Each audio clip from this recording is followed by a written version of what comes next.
What is going on, everybody? Welcome back to the channel. Aftersound here, bringing you Splinterlands content every single day. We also stream right here on this channel as well as on Twitch, so make sure you come by and say hello. This video is also brought to you by my music, which is available anywhere you stream music under the name Aftersound, and I do have a new song out recently called Don't Forget About Me, the Supernova version, so check it out. Let me know what you think, and I appreciate the support. All right, guys, let's talk about SPS and the SPS rental market, because as you can see here, there are now bids available. Now, a lot of these are higher amount bids, right? Let's actually see and go as low. Oh, actually, no, there's some that are in the 10, 11,000 range, which is fantastic because we are seeing that demand come in for SPS once again. Now, there was a little while ago, I forgot, maybe like 2 weeks ago, that we saw, a serious kind of like lull in this, and then there was just nothing available on the marketplace. So does this mean that players are coming back? Does this mean that it is worthwhile to start playing again? And my thought is, with the rise in price of SPS, and I'm going to do a separate video on this, but with the rise of price in SPS, or value, I should say, we are seeing it where maybe a ton of bots are coming back online, paying that 2,000 DEC fee for the wild season permit, and then just letting your bot run and collect SPS at essentially at 2x of what it was maybe just a month ago, right? 0.006, 0.07.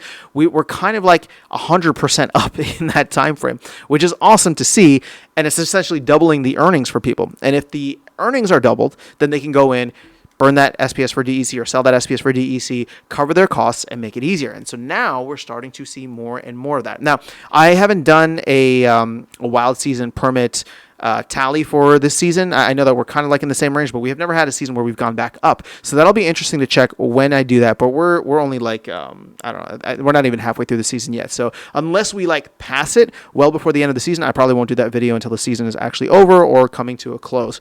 So the other thing that I thought might be worth checking, excuse me, is the Peak Monsters dashboard. So shout out to Peak Monsters here. And once again, right, like it's not like we're seeing a massive amount of new players, but you take a look at like, okay, we were at 4170 daily average on the 30-day. If I was just to go to the last 7 days, I just out of curiosity here, 4416.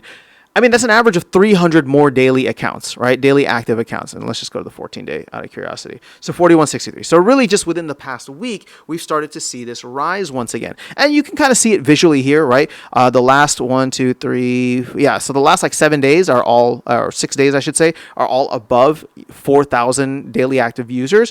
When in the past, right, we'll just call it month, we've definitely seen extended periods of time, right? A couple days in a row where it's under 4,000, right? Getting as low here as like 3551. So is this a game changer? Is it, are the tides turning? I think it might be a little too early to tell, but what we can objectively say is that the price of SPS is significantly higher, right? Up over 100% over this recent time frame. And for people that are trying to min-max or, wonder if it's like, that try to min-max or ROI positive on their bots or their secondary accounts or whatever it is, right? I mean, that maybe they're playing more modern too. And actually we can go here and see, just out of curiosity, because this just came up. Let's get rid of survival. I mean, look, modern battles are up too, if you look at it, right? So people are just playing. They're trying to earn. The SPS is worth more now. And that actually is a big deal for people that are earning, because then they can start to cover their costs a lot easier. For a lot of people, it's just like, okay, well, you know what? Renting cards, renting SPS, all this stuff with SPS down, near half a penny or 3/4 of a penny just isn't worth it. But all of a sudden SPS shoots to 1.3, 1.4 cents. And it's like, wait a second. Okay, now my earnings not just cover this, but maybe I can also, take home some ice cream money or whatever you want to call it. So I think that this is all a good sign. I don't want to, attach anything too crazy in the long run, but obviously there's a lot of fantastic things happening in Splinterlands. This is not happening in a vacuum. We know that Conclave Arcana is coming. We know that, I just did a video on like midnight potions for land. So land is going to get significant more utility. DEC is going to find more ways to get burned, right? So I think that we are actually headed in the right direction in many ways. Now, again, does that mean SPS is going to continue spiking? Again, this is not financial advice. I'm not trying to say anything like that. But we are starting to see major utility use cases and all these things come to the game for stuff that's just fun within the game, right? People want to collect these cards. They want to play the game. They want to operate their land, right? Survival mode seems to be a hit, even though there's a match liquidity. But we know that they're probably going to be working on revival potions in the not too distant future once, Conclave Arcana, all this stuff is done. So I do get excited about a lot of this stuff, and I think that we're heading in the right direction. And so, therefore, price action on SPS showing that whether it's new players, and I don't think it is new players, but whether it's new players or existing player accounts, right? And any of those three are fine.